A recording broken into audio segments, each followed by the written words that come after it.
अहनबद यामना मरुइबा पाव अमा अपडेट थमजगे सरकार का पाव फाउनबा लेते Kuki students organisation KSO general headquarter की चेरोन अमदा chief minister N Biren JN dance academy पांथोप थोरम अमदा केएसओ अमदी पाइते लुसिंग खरगा महाका लेप्तना पाव फाउनरी हाइना फोंदोखिबदो अरानबनी केएसओ हेडक्वार्टर की लुसिंग अमतना चीफ मिनिस्टर का पाव फाउनबा लेते हौजिक थोकलिब इरांग असि हेक हौरकपदगी केएसओ की थौपुबा अमतना चीफ मिनिस्टर नत्रगना मणिपुर सरकार की मिहुतसिंग का पाव फाउनबा लेते मणिपुर सरकार लाउना पाव संदोरकलिबा असिदगी कुकी मियामना सेक्शन बियु हाइरी अदुरोइबा इंटरनेशनल हेडलाइंस खरा थमजगे चाइनादा कनबो युवा हाबद मियोय चामगा तरा तो सिक्रे युम कया ते ककाई नंखरे पेरागुए की जेल ऑपरेशन चथबद पुलिस ऑफिसर अमदी इनमेट तरेत सिक्रे राजनीति की तंगदु लेतादब मरक्ता बांग्लादेश ट्रेन मई थादुना मियोय मरी हाटखरे इजराइल ना राफा की युमसिंग बोम थाथबद मियोय कुन सिक्रे गजा हेल्थ मिनिस्ट्री पाकिस्तान दा मियाम की खुंजंग हौखरे उनता लानमिसिंग खामपात लौसिनबा होटनबदा माय पाक्तबदगी हंदोखरे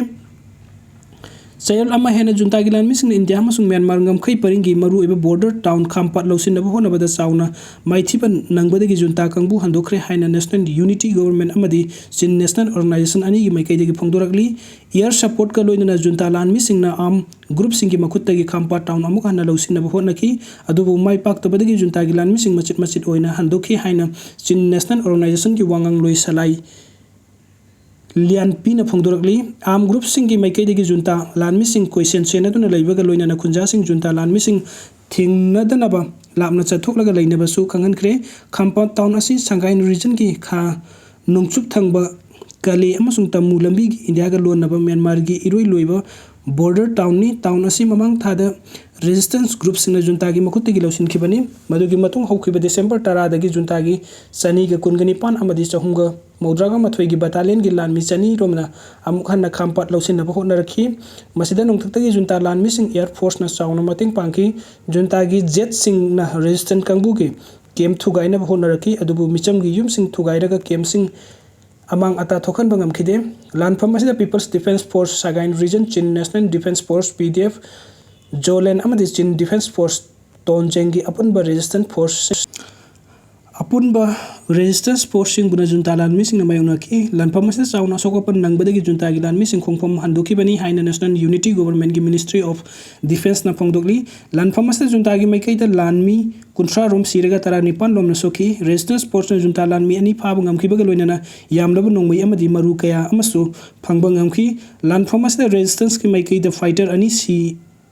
सिरगा कया अमना सोकपन नंखी खामपात टाउन असि वार्ड 5 थोकना खैदोकपगा लोइनाना मियोय लिसिंग मंगा रोम लैबनी अदुबु लानसिना मरम ओरगा खुंजासिंग खुल थादुक्तुना सेनखिबदगी मी अमता लेहौद्रे हाइरी वीडियो सिंग बिबगिदमक्ता मैम पुम नंग पोम काहना थागचरी अनोब अपडेट किदमक्ता ऑनलाइन मणिपुर यूट्यूब चैनल असमुनुक्सी बिदुना सब्सक्राइब टुबिरमु थैंक यू मथंगी अपडेट असना लिसिप्रिया कंगु जमना हिक लाउना तेंगथादुना इंडिया अमसुंग मणिपुर सरकार दा वहंग कया हंगलकली हौजिक मणिपुर थोकलिबा कंगलुप की इरांग असिदा अवाब मयुकनरबे पिकलिबा नवासिंग की तुंगी पुंसिगिदमक्ता लुसिंगबसिंगना करिसु खनबिद्रबरा हाइन लमदम असिगी सही नौरिबी क्लाइमेट एक्टिविस्ट लिसिप्रिया कंगुजमना ही लाउना तेंगथादुन इंडिया अमसुंग मणिपुर लेंगा की लुसिंगबसिंग द वहंग कया हंगलकली पीस कमिटी वांखै केंद्र सिंदुना ngasi इम्फाल ईस्ट की पेरिस कंपाउंड लैबा गवर्नमेंट डांस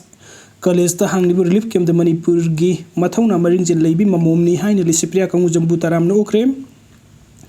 मणिपुर की मियामना नाहक की तुंग लेपली हाइबे बैनर मखादा सही नौरिबी लिसिप्रिया ना क्लाइमेट एक्टिविस्ट अमा ओइबता नतना मणिपुर की हौजिक ओइरिबा तंगदु लेतादबा फिल्म असिदा मागना लौरिबा थौदांगबु सिंगथारदुना रिलीफ कैंप द लैरिबा मियोय सिंग अमदि पीस कमिटी दा यावरिबा क्लब कुनिथोय मियोय चिंगना लिसिप्रिया लई परिंग सिबिदुना अमदि लई चाइदुना तरामना ओकपगा लोइना महाके पुकनिंग थवतकी मियामना ओकलबा मतुंग लिसिप्रिया ना फोंदोखिबदा ngasi मियामगा उनबा फंगजेबासि यामना नुंगाई अदुबु हौजिक लमदम असिदा थोकलिबा इरांग असिना मरम ओइरगा पिकलिबा अंगां कया लांजेना दुदा रिलीफ कैंपसिंग दा लैरंबा उबदा पुकनिंग दा यामना नुंगाइतबा अमदि कपनिंगबसु फावी हाइना मिलुदा पिरांग सिंथरखी लिसिप्रिया ना पिरोइनबा वांगां तौरदुना इरांग असिना मरम ओइरगा सही नौजरिबे तुंगी युमबिरन ओइगदोरिबे महिरोइ कया महि मसिंग निंगथिना तंबा फंगद्री हाइरदुना हिगी क्लाउना कबलखी मसिना मरम ओइरगा नखोइगी तुंगी पुंसी करी ओइगदगे हाइबा तंबा ngमदबा फिबम अमदा लागले मसिदा इंडिया अमदि मणिपुर लेंगाकना करिसु खनबिदबगुम इरांग असि लोइसिनबा होटनद्रिबा करिगिनो हाइना हंकी क्लाइमेट चेंज का मरी लेना महकना लेबा कयादा पांथोकपा मफेम सिंगी खुदोंचाबा लौदुना मालेमगी मियाम ममांगदा मणिपुर की इरांग असते मितई सिंगदे तसेंगना लांदे हाइना पाउदमखी मिफम सिंग अदुदा महक मितई पुरुप की निंगोल अमनी हाइना चौथोकना मसक ताकखी अमदि Leibak kaya gi lusingba unaduna Manipur gi irang asi loisinduna santi puraknaba hotnabiyo haina sunu lokpa wafamsing tamki loinana haurakliba tunggi yumbiren oirakadaba singi punsi kanbiyo haiba wafamsing tamki haina su miyamda paudumki magna makha taraduna Manipur santi puraknaba hotnabada aikoi punna lanthingminaba changi miyamna mahakpu saugatpiba amadi nungsibibadagi ngasi malemgi miyamna mahakpu sakhangbibani aduna aikoi amata oina punsinduna hingsagi thawngsing thingnaba hotnaminasi aikoi kaptuna leithokadaba matamnate amata oina punsinduna yeknabaga थेंगनबा मथौ ताई हाइकि लोइनना इमा लेबाक मणिपुर ने याइफरे कंगलेपाक ने याइफरे हाइबो खोलाउसिंग मियाम पुनः लाउमिनकी अमरमदे India मदि मणिपुर सरकार न तौथोरकप थबुक थवंगसिंग the पेंदब फोंदोकलादुना लिसिप्रियाना Manipur बु महौसागी तंगदु लेताब पुनसि महिंग द पुरकनब सरकार न होना फमथोगी अदुबु ngasi फावद लेंगा कि मैकेजगी करिगुम खोंथांग अमत लौखटपु उदे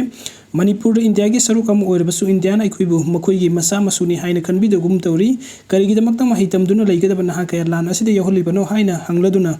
नहा कया इरंग असिदा सिंगसिनब होटनरिबा असि सरकार न इरंग असि लुइसिनब होटनदबगी असोबो मरम अमनी तुंगी युम्बिदेन ओइगदब नहा कयागी पुंसि मांगिबा असिदा सरकार न करिसु खनबिद्रिबा करिगिनो हाइना हंगलदुना लिसिप्रिया न हौजिक मणिपुर थोकलिबा इरंग असिगी वरोइसन अमा पुरकनबा इंडिया लेंगाक न होटनगदबनी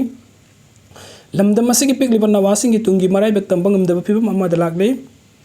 मसिदा सरकार न खुदक लौखट फमथोकप तबुकसिंग लौखट मतम ओइरे अथुबा मतमदा लमदम असिदा शांति पुरकदबनी हाइना मराइबक